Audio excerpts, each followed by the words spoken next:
우리는 무엇에 내 인생을 맡기는가? 라는 제목으로요 하나님의 말씀 전하도록 하겠습니다. 여러분, 오늘 우리가 읽은 이 누가복음 16장을 보시면요, 주인과 종이 등장하고 있습니다. 특별히 이 종은요, 주인의 재산과 그 돈을 관리하는 종이었어요. 그래서 1절을 보시면요, 이 종을 그냥 종이라 말하지 않고 청지기라고 말한다라는 것을 우리가 볼 수 있습니다. 여러분, 청지기가 누구입니까? 청지기가 뭐죠? 아세요? 네. 청진기 아니고 청지기, 그죠? 누군가로부터 무엇인가를 의탁받아 그것들을 관리하고 하는 사람, 그 사람을 청지기라 말하는 것 아닙니까? 그러니까 이 종은요, 그냥 종이 아니라 주인의 재산과 주인의 돈을 맡아 관리하는 사람이었다라는 것을 생각해 볼 수가 있습니다. 여러분, 이 이야기 속의 청지기는요, 불의한 청지기예요. 나쁜 청지기다라는 겁니다. 왜냐하면 이 종이 그 주인의 돈과 재산을 관리하는데 실패했기 때문입니다. 1절을 보니까 그 실패를 뭐라고 말하느냐 하냐면 주인의 소유를 낭비했다라고 말합니다. 나빠요, 안 나빠요? 나빠요. 별로 안 나쁘게 느껴지세요? 여러분, 여러분들의 재산을 누군가에게 운영해달라고 맡겼습니다. 근데 그 사람이 손실을 일으켰어요. 손실뿐만 아니라 땡가 먹었습니다. 여러분, 나빠요, 안 나빠요? 나빠요. 더 목소리가 커지셨네요. 그죠? 나쁜 사람인 겁니다. 그래서 이 종을 뭐라고 말한다고요? 불의한 종이다, 나쁜 종이다 라고 말한다라는 것입니다. 여러분, 오늘 본문을 제대로 이해하기 위해서는요, 당시 배경 아래서 이 본문을 읽어야 해요. 왜냐하면 우리 시대의 입장에서 이 본문을 봐서는요, 이해하는데 한계가 있기 때문입니다. 여러분, 우리나라가 일본이랑 축구 경기하면 어때요? 우리나라 사람들과 외국인들이 느끼는 입장이 같습니까? 다릅니까? 다르죠. 외국인들은 경기 하나보다 이렇게 보겠지만 우리나라는 어떻게 해야 돼요? 반드시 이겨야 하는 경기가 한일전 아닙니까? 그러니까 이 역사적인 배경 안에서 볼 때 더 자세하게 이 내용을 이해할 수 있듯이 오늘 본문도 마찬가지라는 겁니다. 이 당시의 문화적인 배경에서 읽을 때 비로소 더 자세하게 이해할 수 있다라는 것이죠. 이야기를 살펴보기 전에 오늘 먼저는요, 이 이야기의 핵심부터 소개해드리고자 합니다. 여러분, 오늘 이야기의 이 설교 본문의 이 핵심은요, 이 본문이 말하고자 하는 바는요, 불의한 청지기가 자신의 미래를 어디에 맡겼는가에 관한 이야기입니다. 때문에 이 이야기를 통해 예수님께서 말씀하시고자 하시는 것은요, 불의한 청지기도 자신의 미래를 맡기는 데 있어서 지혜롭게 결정하더라. 그렇다면 하물며 너희는 너희들의 미래를 어디에 맡겨야 하겠느냐. 여러분, 이게 오늘 비유를 통해 예수님께서 말씀하시고자 하는 핵심 내용이다라는 것입니다. 그래서 13절을 보시면 오늘 이야기의 결론이 이렇게 맺어지고 있어요. 13절 제가 읽어드릴게요. 집 하인이 두 주인을 섬길 수 없나니 혹 이를 미워하고 저를 사랑하거나 혹 이를 중히 여기고 저를 경히 여길 것임이니라. 너희는 하나님과 재물을 겸하여 섬길 수 없느니라 라고 말이죠. 여러분, 여기에서 재물과 하나님을 동시에 섬길 수 없다라는 이 말은요, 결론만 말씀드리자면 너희의 미래를 어디에 맡기겠느냐라는 질문입니다. 여러분, 재물과 하나님 사이 가운데 너희는 너희의 미래를 어디에 맡겨놓는 게 더 지혜롭겠느냐라는 것이죠. 사랑하는 성도 여러분, 이 자리에 모여있는 우리 모두는요, 우리의 미래를 무엇인가에 맡기며 살아가는 존재들입니다. 여러분, 누군가는 이걸 의식하며 살아갈 수도 있고 누군가는 전혀 의식하지 못하고 살아갈 수 있을 테지만 한 가지 분명한 사실은요, 우리는 반드시 우리의 미래를 무엇인가에 맡기며 살아가는 존재다라는 것이죠. 여러분, 한 예를 들어볼까요? 여러분, 만약에 우리에게 돈이 있다가 돈이 없는 상황이 되었다라고 생각해 봅시다. 여러분, 근데 마음이 불안해요. 왜 불안합니까? 우리의 미래가 무엇에 있다라고 생각하기 때문에, 돈에 있다라고 생각하기 때문이다라는 것이죠. 여러분, 직장이 있다가 직장이 사라졌습니다. 우리의 마음에 근심이 올라와요. 그럼 그거는 무엇을 방증하는 내용입니까? 우리도 모르게 우리의 미래를 어디에 맡겨놓고 있었다? 직장에 맡겨놓고 있었다라는 것이죠. 여러분, 이건 다양한 주제에도 마찬가지일 것입니다. 여러분, 이렇게 우리는요, 우리도 모르게 또는 우리도 알 수 있게 우리의 미래를 무엇인가에 맡기며 살아가는 존재들이다라는 것이죠. 여러분, 때문에 저는 오늘 이 본문이요, 예수님을 믿든지 간에 예수님을 믿지 않든지 간에 우리 모두에게 던질 수 있는 질문이라고 생각합니다.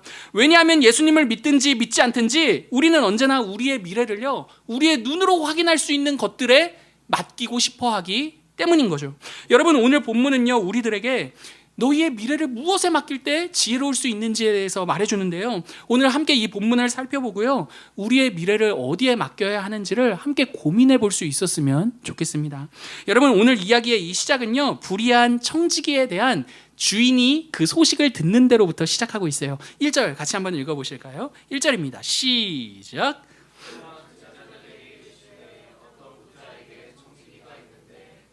주인의 소유를 낭비한다라는 말이 그 주인에게 들린지라. 여러분, 이 당시 배경에서 이 장면을 읽어야 하는데요. 당시 배경에서 청지기는요, 곧 주인의 얼굴과도 같았습니다. 여러분, 이 당시에 주인은요, 대부분 주인은요, 큰 일들을 맡아 처리해야 했기 때문에 도시를 중심으로 막 외부 일들을 맡아 진행했습니다. 그리고 실무는 누가 담당합니까? 청지기가 담당하는 거예요. 때문에 주인의 토지와 재산이 묶여있는 그 지역에 청지기를 남겨서 청지기로 하여금 실무를 담당하게 하는데, 청지기가 실무를 담당할 때 사람들은 청지기가 하는 일을 청지기가 독단적으로 하는 일이라고 생각합니까? 생각하지 않습니까? 생각하지 않아요. 그 일은 곧 누가 한 일이다? 주인이 한 일이다라는 거죠. 때문에 여러분, 청지기가 잘하잖아요. 그러면은 누가 칭찬을 받습니까? 주인이 칭찬을 받는 거고, 청지기가 못하면 누가 욕을 먹습니까? 주인이 욕을 먹는 게 당시의 정황이었다라는 사실입니다. 여러분, 청지기는요 때문에 굉장히 중요한 역할을 맡았다라는 것이죠. 이 당시의 문화적 배경에서 명예라는 것은 생명보다도 소중한 것이었기 때문에, 만약에 이 청지기로 인해 주인의 귀에 주인 별로야 라는 소문이 들리게 된다면, 이 주인은 그 명예가 실추됨으로써 굉장히 견딜 수 없게 되는 상황이 이 당시의 문화적인 배경이다라는 겁니다. 여러분, 이러한 배경에서 오늘 1절을 읽어야 한다는 거예요. 여러분, 이러한 배경에서 오늘 1절을 볼 때 이 종이 주인의 소유를 낭비했다라는 이 소문은 주인의 입장에서 뭐야, 내 재산에 손해를 입혔네, 이 정도의 사건으로 다가오는 것이 아니라 그보다 더 큰 일이죠. 왜 그렇습니까? 그 종의 이러한 실수는 곧 누구의 명예와 연결되어 있습니까? 주인의 명예와 연결되어 있는 사건이기 때문입니다. 여러분, 종이 주인의 소유를 낭비했다라는 그 말이 그 동네와 지역사회 가운데 어떻게 돌았을지를 한번 상상해 보자고요. 여러분, 종이 한 그 일은 주인이 한 일이라고 했습니다. 그러므로 사람들은요, 이 소식을 들었을 때, 종이 그 소유를 낭비했다라는 소문을 들었을 때 그 일이 단순히 종의 사건이라고 여겨지지 않았습니다. 이 일은 누가 낭비하고 누가 허투루 쓴 것입니까? 주인의 일로 받아들여졌다라는 거죠. 설령 나중에 그 일이 종이 잘못한 일이라는 것이 밝혀졌다 하더라도 그 종을 고용한 주인의 명예는 땅에 이미 떨어지게 되어 있는 겁니다. 왜요? 그 주인 보니까 사람 보는 눈이 없어. 어떻게 그런 종을 고용했대? 별로야, 별로. 거기에다가 그 씀씀이도 해퍼, 별로야. 이런 식의 소문이 돌고, 그로 인해 명예가 실추되는 장면이 바로 종이 주인의 소유를 낭비함으로써 일어나는 당시 문화적 상황 속에 일어나는 일이었다라는 것이죠. 여러분, 우리 형편에서 생각해 보자면, 여러분 한번 생각해 보십시오. 국회의원의 보좌관이 식당에 간 거예요. 식당에 갔어요. 근데 밥만 잘 먹고 나오면 되는데 가서 갑질을 한 거예요.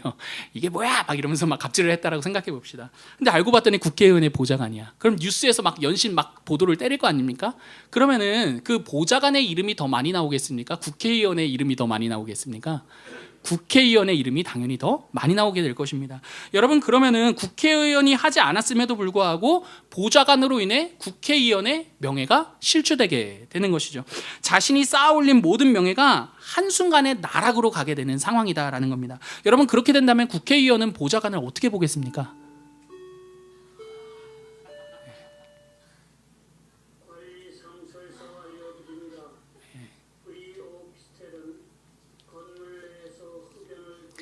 잠깐 듣고 가시죠. 네.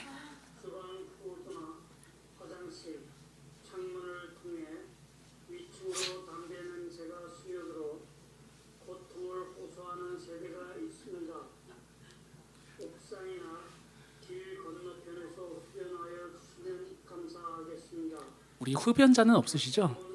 흡연자 있으시면 잘 참고해 주십시오.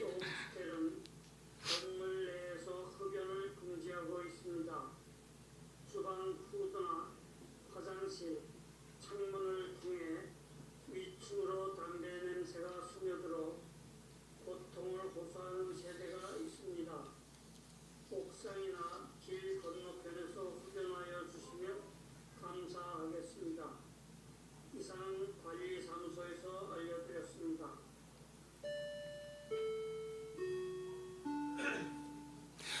여러분, 이 지금 장면이 충분히 이해가 되시죠? 여러분, 명예가 실추된 이 사건을 국회의원의 입장에서 바라보자라는 것입니다. 보좌관이 갑질을 했습니다. 그 갑질은요, 단순히 보좌관의 갑질만은 아닙니다. 보좌관이 갑질을 함으로써 더 큰 명예의 실추와 손해를 입게 되는 건 국회의원이다라는 것이죠. 여러분, 그와 마찬가지의 상황이 오늘 본문의 상황이었다라는 것입니다. 이 주인의 입장에서 때문에 당연히 자신에게 피해를 입힌, 손해를 입힌 그 종에게 책임을 물어야만 했던 상황이 되었습니다. 그래서 그 주인은요, 종에게 이렇게 말합니다. 2절이에요. 같이 한번 읽어보겠습니다. 시작. 주인이 그를 불러 이르되 내가 내게 대하여 들은 이 말이 어찌 됨이냐. 내가 보던 일을 세마라. 청지기 직무를 계속하지 못하리라 하니. 여러분, 2절을 보니까요, 주인이 네가 하던 일을 셈하고 이제 너가 하던 일을 하지 못하게 된다라고 말합니다. 너가 나에게 입힌 손해가 심각하기 때문이다라는 것이죠. 근데 여러분, 이 장면이 있잖아요. 이 장면이요, 굉장히 좀 이상한 장면입니다. 왜냐하면 이 셈하다라는 이 단어는요, 그 종에게 시간을 준다라는 말이기 때문입니다. 여러분, 주인의 명예에 심각한 손해를 입힌 종에게 시간을 준다라는 것, 굉장히 독특한 일입니다. 생각해 보십시오. 국회의원 보좌관이 갑질하고 그렇게 국회의원 이름을 땅에 떨어뜨렸는데 국회의원이 보좌관 불러다가 시간을 주겠다. 여러분, 이렇게 말하는 건 이상하지 않습니까? 네가 한 일이 뭔 일인 줄 알아? 당장 나가. 여러분, 이런 반응이 일반적인 반응 아니겠냐라는 것이죠.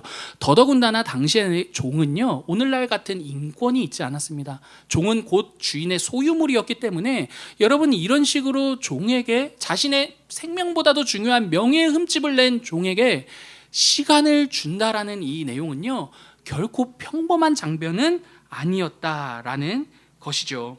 여러분, 이 장면은 때문에 무슨 장면이 하냐면요, 주인의 굉장히 자비로운 선택이었다라는 것입니다. 여러분, 자신이 맡은 일을 그만두기 위해 정리하던 이 종은요, 자신의 미래를 슬슬 걱정하기 시작합니다. 그죠? 이제 이거 끝나면 직장 잃는데 그럼 나는 어떻게 돼? 이런 걱정을 할 수밖에 없다라는 거죠. 그러다가 한 가지 생각을 하게 되는데요, 주인에게 빚진 사람들을 한 명씩 하나씩 불러다가 그 장부를 고쳐 적는 일입니다. 5절과 6절 같이 한번 읽어볼게요. 주인에게, 시작. 주인에게 빚진 자를 일일이 불러다가 먼저 온 자에게 이르되 내가 내 주인에게 얼마나 빚졌느냐 말하되 기름 100말이니이다. 이르되 여기 내 증서를 가지고 빨리 앉아 50이라 쓰라 하고. 종은요, 빚진 자들을 하나씩 불러다가 주인에게 진 빚이 얼마냐라고 물어요. 한 사람은 이렇게 말하는 거죠. 기름 100마를 빚졌습니다 라고 말하는 거고, 그 사람에게는요 100을 지우고 50이라고 고쳐 쓰자라고 말합니다. 여러분, 당시에 이 기름은요 사업 대출로 생각할 수 있는 내용이거든요.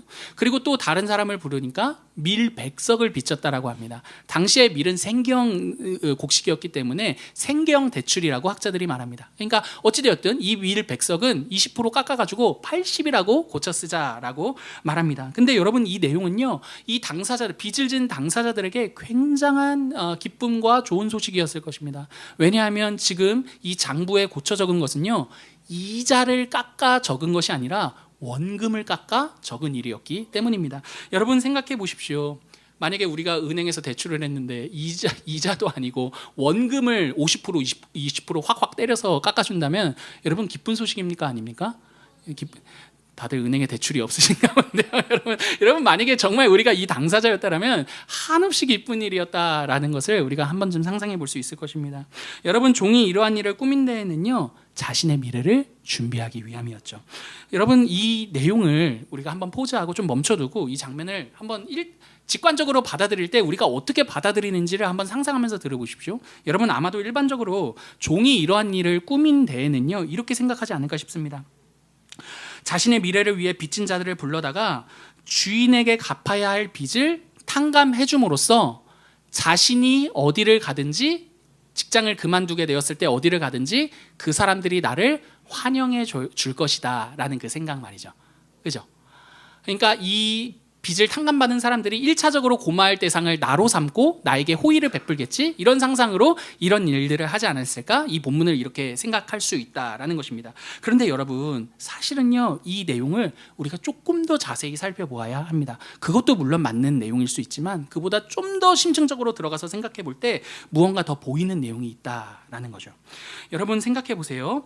이 빚을 탕감해 준 정도를 볼 때 이 일은요, 결코 종 스스로 할 수 있는 일이라고 빚을 탕감받는 사람들이 생각할 수 없는 범위였습니다. 이해가 되시죠?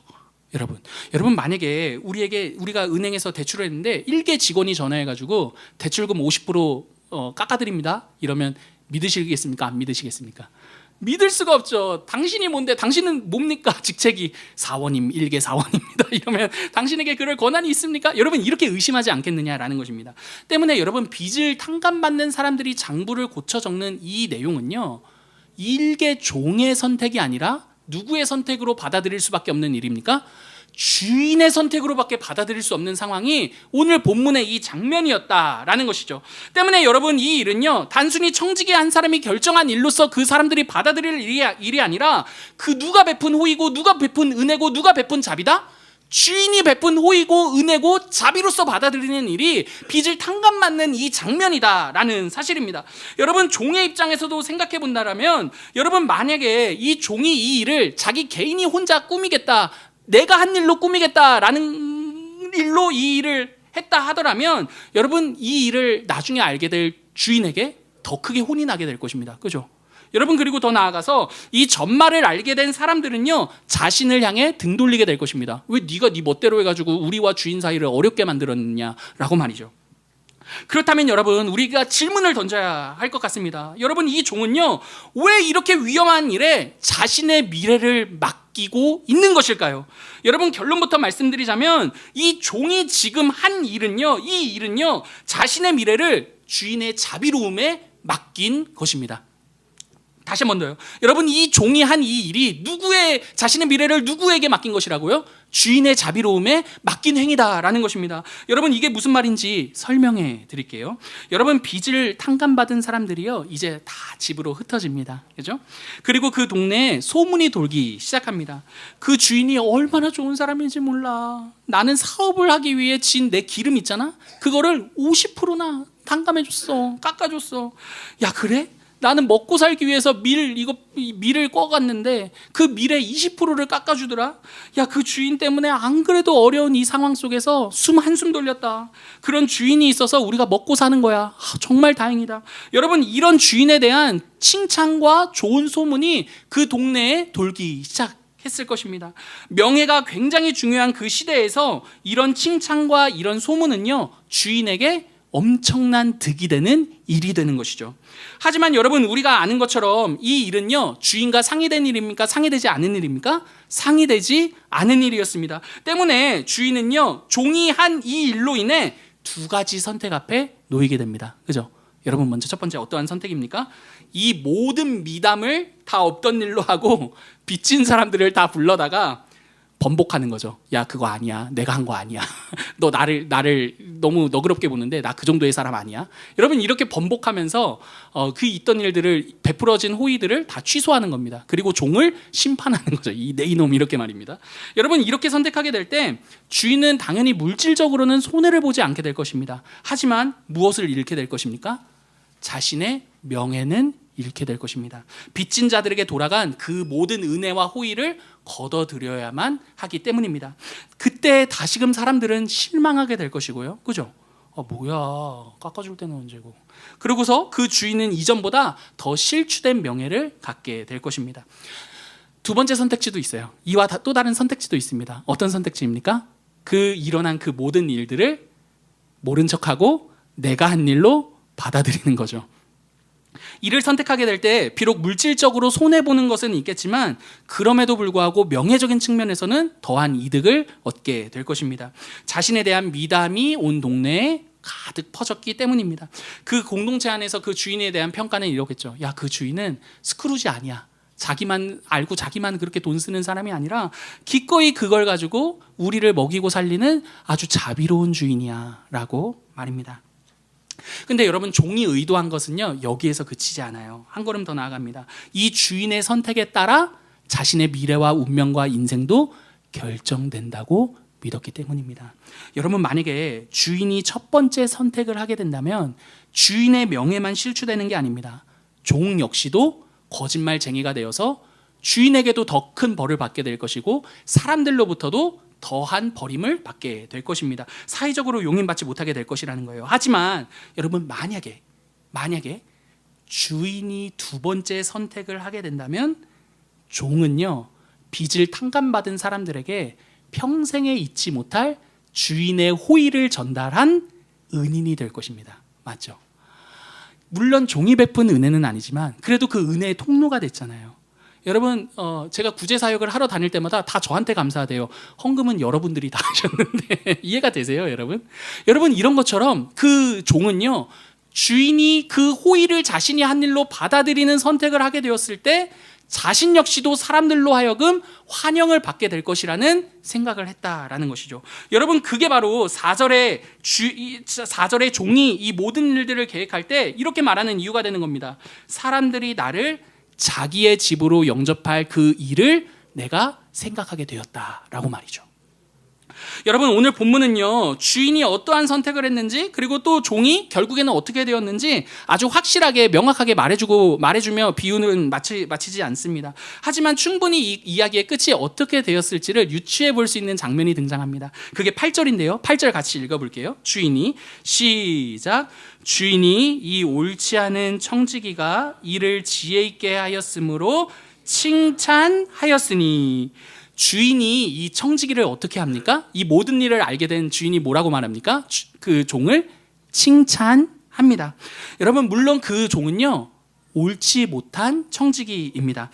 왜 그렇습니까? 그가 주인의 재산을 함부로 사용하고 함부로 제대로 관리하지 못했기 때문입니다. 하지만 여러분 그 종은요 적어도 자신의 미래를 어디에 걸어야 하는지 알았고 자신의 인생을 어디에 맡겨야 할지는 알았습니다. 그는요 자신이 이 모든 일들을 내려놓고 나가게 되었을 때 주인 몰래 조금 더 재물을 더 얻는 것에 자신의 미래를 걸지 않았다라는 것입니다. 그는 자신의 미래를요 주인의 너그러운 성품에 걸었습니다. 주인이라면 재물의 손해보다도 사람들에게 베풀어진 호의와 자비를 선택할 거야 라고 말입니다. 그리고 나는 그 호의를 전달한 사람으로서 내 미래를 살아내야겠다라고 말이죠. 그래서 여러분 그 주인은요 자신의 성품에게 모든 것을 건 자신의 미래를 내어 맡긴 그 종을 향해 이렇게 말하는 겁니다. 네가 지혜롭다라고 말이죠. 사랑하는 성도 여러분, 여기까지의 본문의 내용을 가지고 우리가 한번 생각해 보면 좋겠는데요. 여러분 오늘 본문은요 불의한 청지기를 본받자 단순히 그렇게 말하는 본문이 아닙니다. 여러분 오늘 본문이 우리들에게 말하고자 하는 바는요 이 불의한 청지기도 모든 것을 결산한 그때 그리고 자신의 삶이 위태한 그때 자신의 미래를 어디에다 맡겨야 할지를 고민하며 이렇게 지혜롭게 결정하는데 하물며 불의한 청지기가 아닌 우리들은 어디에 인생을 맡기며 살고 있느냐라는 질문을 던지고 있다라는 것이죠. 여러분 우리에게 한번 질문해 봅시다. 여러분 우리는 우리의 인생이 위태롭거나 또는 우리의 살아가는 모든 인생의 여정 가운데 우리의 삶을 어디에다 맡기고 있습니까? 여러분 우리는 우리의 인생을 우리의 미래를 어디에다 맡기며 우리의 삶을 살아가고 있느냐라는 것입니다. 여러분 오늘 본문은요 우리가 일반적으로 우리의 인생을 맡기는 대상이 불의의 재물이라고 염두에 두며 말하고 있습니다. 여러분 여기서 불의의 재물은요 단순히 돈을 의미하는 것이 아닙니다. 여러분 여기에서 불의의 재물이란 결론부터 말씀드리자면 이게 있을 때 비로소 내 삶은 안정적일 수 있어라고 생각하는 그 대상들입니다. 가짜 안전장치라는 거죠. 그래서 여러분 9절을 보시면요 불의의 재물과 대조되는 개념 하나가 등장하는데 그게 무엇이냐 하냐면 영원한 처소입니다. 영원한 처소가 어떤 곳입니까? 거기는 흔들리지 않고 안전한 곳이죠. 그러나 불의의 재물은 이와 반대로 영원하지도 않고 흔들리는 안전하지 않은 것이다 라고 말하는 겁니다. 여러분, 때문에 불의의 재물은요, 오늘 우리의 형편에 따라 다양하게 해석될 수가 있습니다. 우리를 속이면서 너는 이게 있을 때 너의 인생은 안정적이 될 수 있을 거야 라고 말하는 그 모든 것들이 곧 불의의 재물이기 때문입니다. 여러분, 우리 자신을 한번 정직하게 두고 한번 질문해 보십시다. 여러분, 우리는 우리의 삶에 정말 이게 있어야 내 삶은 안정될 거야 라고 생각하는 그 대상들이 있지 않습니까? 여러분, 그 대상들을 우리는 무엇이라 여기며 살아가고 있습니까? 여러분, 앞서 서두에 언급했듯이 어떤 사람들은 정말 직장이라고 생각할 수도 있을 것입니다. 어떤 사람은요, 학생들은요, 성적이라고 생각할 수도 있겠죠. 여러분, 그리고 직장인들은요, 어느 정도의 연봉과 돈이라고 생각할지도 모르겠습니다. 이게 있어야 내 삶은 진짜 안정적일 거야 라고 말이죠. 여러분, 또 다른 사람들은요, 결혼이라고 생각할 수도 있을 것입니다. 결혼해야 내가 비로소 안정적인 사람이 될 거야 라고 생각할 수 있다라는 거죠. 그러나 여러분, 이 모든 것들은요, 결국에 우리를 영원히 안정적인 삶을 살 수 있게 하는 모든 것들이 아닙니다. 불의의 재물들이다라는 것이죠. 결국에는 사라질 것들이다라는 것입니다. 여러분, 저는요, 염세적으로 이 모든 것들이 필요 없다라고 말하는 것이 아닙니다. 저는 이 모든 것들을 우리가 누릴 수 있게 된다면 누릴 수 있었으면 좋겠습니다. 여러분, 좋은 직장에 취직하십시오. 아멘이에요. 여러분, 성적도 좋은 성적 받으십시오. 여러분, 그리고 돈도 많이 버시기를 바랍니다. 여러분, 맛있는 것 좀 많이 사주세요. 많이 벌어서. 여러분, 모든 것들을 누리실 수 있었으면 좋겠습니다. 그러나 여러분, 그 대상들을요, 우리 인생의 안전장치로 여기며 산다라는 것은 여러분 전혀 다른 이야기라는 것을 기억하시기를 바랍니다. 왜냐하면 여러분, 이 모든 것들은요, 분명히 시간 속에서 사라지는 것들이기 때문입니다. 여러분, 그래서 오늘 본문은 우리에게 이렇게 말하는 것이죠. 사라질 가짜 안전장치들에게 너의 미래와 너의 인생을 맡기지 말고 영원하신 하나님께 너의 미래와 너의 인생을 걸고 맡기라 라고 말입니다. 사랑하는 성도 여러분, 제가 이렇게 앞에서 외치는 이 모든 내용들은요, 여러분들을 가스라이팅하기 위해 하는 말이 아닙니다. 그것들은 다 별거 아니에요. 하나님이 최고예요. 여러분, 이런 식으로 여러분들을 속이기 위해, 가스라이팅하기 위해 하는 말이 아닙니다. 여러분, 한번 생각해 보십시오. 만약에 사라지는 것이 있고 사라지지 않는 것이 있다면 여러분들께서는 내 삶을 어디에 맡기는 게 더 지혜롭다라고 생각하시겠습니까? 여러분, 예를 들어서요, 1년만 살다 나올 집이 있고요, 우리의 선택지 가운데 영원히 살 수 있는 집이 있다라고 생각해 봅시다. 여러분들께서는 전자와 후자 가운데 어떤 집을 선택해서 그 집에 들어가서 입주해서 살고 싶으시겠습니까? 당연히 후자일 것입니다. 그죠? 여러분, 이처럼 우리의 삶도요, 사라지는 것에 맡기는 것보다 사라지지 않는 영원한 것에 맡기는 것이 옳고 지혜롭다라는 것이죠. 오늘 본문은 그 대상을 누구라고 말합니까? 하나님이시다라고 말합니다. 여러분, 우리가 우리의 미래를 하나님께 맡길 수 있는 분명한 이유는요, 여러분, 그분이 영원하실 뿐만 아니라요, 그 영원하신 하나님께서 자비로우신 하나님이시기 때문입니다. 여러분, 그래서 하나님께서는 우리를 위해 손해를 감당하셨습니다. 오늘 본문 속에 이 주인과 같이 말입니다. 여러분, 앞서 비유 속에 이 주인이 빚을 탕감해 주었을 때요, 그 빚은 그냥 사라진 게 아니었습니다. 누군가는 그 손해를 메꿔야 했다라는 거죠. 여러분, 그 손해를 누가 메꿨습니까? 주인이 메꿨습니다. 막대한 기름과 미래값은요, 결국 주인의 주머니로부터 나간 것이기 때문입니다. 여러분, 주인은 단지 종을 칭찬한 것만이 아니었다라는 거예요. 종이 벌인 그 일을 감당하기 위해 자신의 재산을 잃는 아픔도 감당했다라는 것이죠. 여러분, 그런데 하나님께서는요, 이와는 비교할 수 없을 정도로 우리를 위해 더 큰 손해와 더 깊은 아픔을 선택하셨습니다. 바로 그분의 아들을 내어주신 십자가 사건인 거죠. 여러분, 신이 사람을 위해 자신의 아들을 내어준다라는 것보다 더 큰 자비는 없을 것입니다. 왜냐하면 사람인 우리가 그분의 아들을 받기까지에는요, 그 어떠한 조건도 갖추지 못했기 때문이죠. 여러분, 때문에 이 하나님의 아름다운 자비에 대해서 바울은요, 이렇게 로마서에서 말합니다. 제가 읽어드릴게요. 우리가 아직 죄인 되었을 때에 그리스도께서 우리를 위하여 죽으심으로 하나님께서 우리에 대한 자기 사랑을 확증하셨느니라. 여러분, 이 말씀을 곰곰이 묵상해 보십시오. 우리가 회개했을 때가 아니라, 우리가 잘 살겠다고 다짐했을 때가 아니라, 우리가 아직 죄인 되었을 때 그리스도께서 자기 자신을 내어주심으로써 하나님이 우리에 대한 자기의 사랑을 확증하셨다라고 말하고 있죠. 여러분, 예수님이 우리를 위해 죽으신 그 일은요, 우리가 회개했기 때문도 아니고요, 우리가 제대로 살았기 때문도 아니라 우리가 아직 죄인이었을 때, 우리가 아직 연약했을 때 우리를 위해 하신 일이었다라는 것입니다. 여러분, 이렇게 조건을 따지지 않는 그분의 희생을 생각해보고, 이렇게 조건을 따지지 않고 우리에게 사랑을 베푸시는 그분의 자비로우심을 생각해볼 때, 여러분, 우리가 그분께 할 수 있는 유일한 말은요, 이 말뿐인 거죠. 당신은 자비로우신 하나님이십니다 라는 고백 말입니다.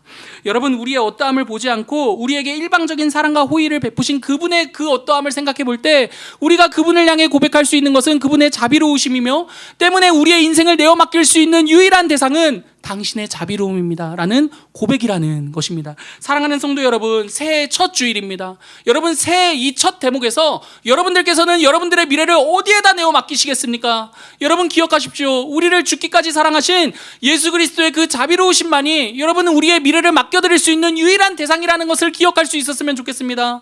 여러분, 곰곰이 생각하시면서 한번 곱씹어 보시기를 바랍니다. 여러분, 우리는 우리의 미래를 어디에 맡길 때 비로소 안전하다 여길 수 있다라고 생각할 수 있겠습니까? 여러분, 그렇게 우리를 조건을 따져가시며 우리를 사랑하지 않으시는, 조건을 따지지 않고 우리를 사랑하시는 여러분, 그분의 자비로움을 생각해 볼 때, 여러분, 우리의 미래는 마땅히 그분의 자비로움에 맡겨야 한다는 것을 고백할 수 있지 않겠느냐는 것이죠. 사랑하는 성도 여러분, 그분의 자비로우심이 우리의 인생을 붙들고 계십니다. 그분의 자비로우심이 우리의 미래를 붙들고 계십니다. 그분의 자비로우심이 우리의 오늘을 붙들고 계십니다. 그렇다면요, 여러분, 오늘 이 새해의 길목에서요, 이렇게 고백하십시다. 하나님, 우리의 미래를 당신의 자비로우심에 맡기겠다라고 말이죠. 오늘 본문 속 그 종이 자신의 모든 운명을 그 주인의 성품에 걸었듯이 말입니다. 여러분, 그렇게 우리의 인생을 그분의 자비로우심에 내어 맡기며 우리에게 주어진 이 새해를 힘내어 살아내실 수 있는 저와 여러분 되시기를 기도합니다. 아멘. 여러분, 우리에게 주신 말씀 생각하십시오.